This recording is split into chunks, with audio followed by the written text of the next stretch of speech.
die nuwe Jerusalem. Openbaring 21 vers 2.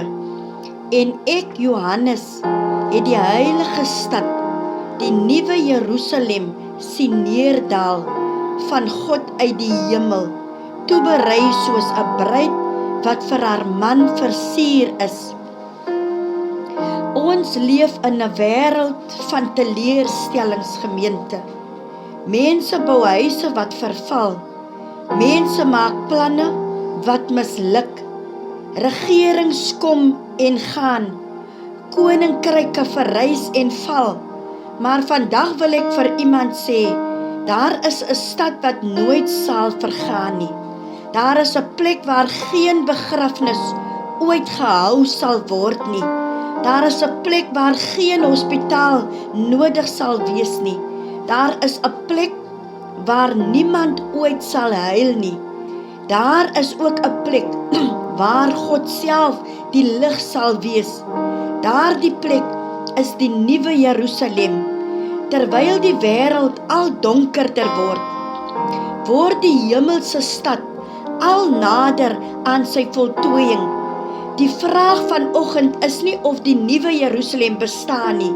Die vraag is jou naam geskryf in die boek van die lewe? Die nuwe Jerusalem is 'n werklikheid. Volgens Openbaring 21 vers 10 tot 11. Johannes het nie van 'n droom gepraat nie. Hy het nie van 'n fantasie gepraat nie. Hy het 'n werklike stad gesien. Jesus het gesê in Johannes 14 vers 2, in die huis van my Vader is daar baie wonings. Jesus berei al byna 2000 jaar vir sy kinders 'n plek voor. As hy die heelal in 6 dae kon skep, dink net hoe wonderlik moet die nuwe Jerusalem wees wat hy al eeue lank voorberei.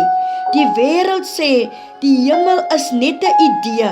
Die Bybel sê die hemel is 'n werklikheid. Die wêreld sê daar is niks na die dood nie.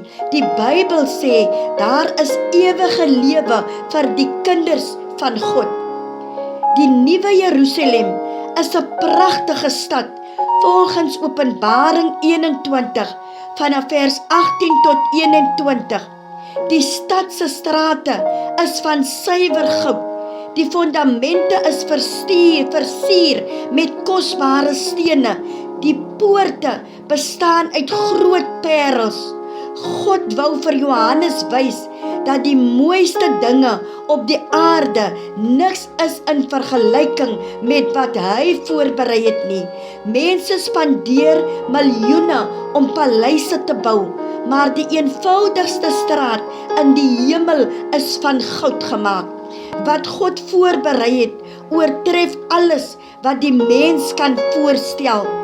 Volgens 2 Korintiërs 2 vers 9, wat die oog nie gesien en die oor nie gehoor het nie, en in die hart van 'n mens nie opgekom het nie, dit het God berei vir die wat hom liefhet. Daar sal geen hartseer wees nie, volgens Openbaring 21 vers 4, en God sal al die trane van hulle oë afvee. Dink aan al die trane wat jy al gehuil het, trane van verlies, trane van verwerping, trane van siekte, trane van pyn, maar daar kom 'n dag wanneer God self jou trane sal afvee. Geen kanker, geen depressie, geen dood, geen egskeiding, geen geweld, geen vrees, net die teenwoordigheid van God alleen. Die dinge wat jou vandag laat huil, sal vir ewig verby wees. God sal tussen sy mense woon, volgens Openbaring 21 vers 3. Kyk, die tabernakel van God is by die mense. Van Genesis af wou God by sy mense woon. En Eden het hy saam met Adam gewandel. In die woestyn het hy in die tabernakel gewoon. In Jerusalem het sy heerlikheid die tempel gevul. In Christus het hy onder ons kom woon. Maar in die nuwe Jerusalem sal ons hom van aangesig tot aangesig sien. geen sluier, geen afstand, geen skeiding, net ewige gemeenskap met God. Die grootste wonder van die hemel is nie die goud nie. Die grootste wonder van die hemel is Jesus homself. Nie almal sal daar ingaan nie. Volgens Openbaring 21 vers 27, en daarin sal nie inkom iets wat onrein is nie. Hierdie is die enigste deel van die boodskap. God het die nuwe Jerusalem voorberei, maar nie almal gaan daar ingaan nie. Jesus het gesê, ek is die weg en die waarheid en die lewe. Volgens Johannes 14 vers 6. Jy kan nie koop wat God verniet gee nie. Jy kan nie jou eie pad hemel toe maak nie. Jy moet deur Jesus Christus kom. Die bloed van Jesus is die enigste toegang tot die nuwe Jerusalem. Die bruid moet gereed wees.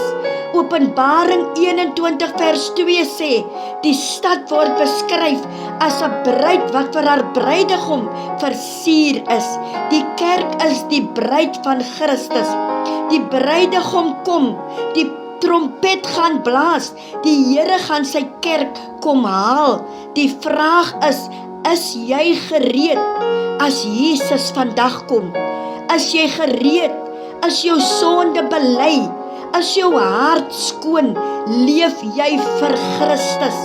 Moenie uitstel nie. Vandag is die dag van redding. Ek wil vandag 'n altaar oproep doen, terwyl elke hoof gebuig is en elke oog gesluit is. Vriend, dalk het jy vanoggend besef dat jy nie gereed is vir die wederkoms van Christus nie. Dalk het jy afgedwaal. Dalk dien jy die Here nie meer soos vroeër nie. Dalk is daar sonde in jou lewe wat jy moet neerlê. Die goeie nuus is dat Jesus jou liefhet. Hy het vir jou gesterf. Hy het vir jou opgestaan en vandag nooi hy jou om gereed te maak vir die nuwe Jerusalem. As jy jou lewe aan Jesus wil gee of terugkeer na hom, lig jou hand op net daar waar jy is. Kom na vore. Jesus wag vir jou. Ek wil vandag saam met iemand bid. Here Jesus, ek kom vandag na U toe. Ek erken dat ek 'n sondaar is. Vergewe my van al my sondes. Was my skoon deur U kosbare bloed. Ek neem U aan as my Here en my Verlosser. Skryf my naam in die boek van die lewe. Help my om getrou te bly totdat U kom. Dankie dat ek eendag in die nuwe Jerusalem sal woon in Jesus se naam. Hemelse Vader, baie dankie vir die wonderlike belofte van die nuwe Jerusalem. Dankie dat hierdie wêreld nie ons eindbestemming is nie. Dankie dat U 'n ewige woning voorberei vir elkeen wat in Christus glo. Bewaar ons harte, heilig ons, bewaar ons hande, bewaar ons oë op Jesus, sodat dit op Jesus Christus gerig kan wees. Gee ons krag om staande te bly in hierdie laaste dae. Laat ons gereed wees wanneer die trompet blaas en wanneer die poorte van die nuwe Jerusalem oopgaan. Mag ons saam met die verlosters ingaan en vir ewig voor U troon aanbid. Ons gee aan U al die eer, die heerlikheid en die aanbidding in die magtige naam van Jesus Christus. Amen en amen.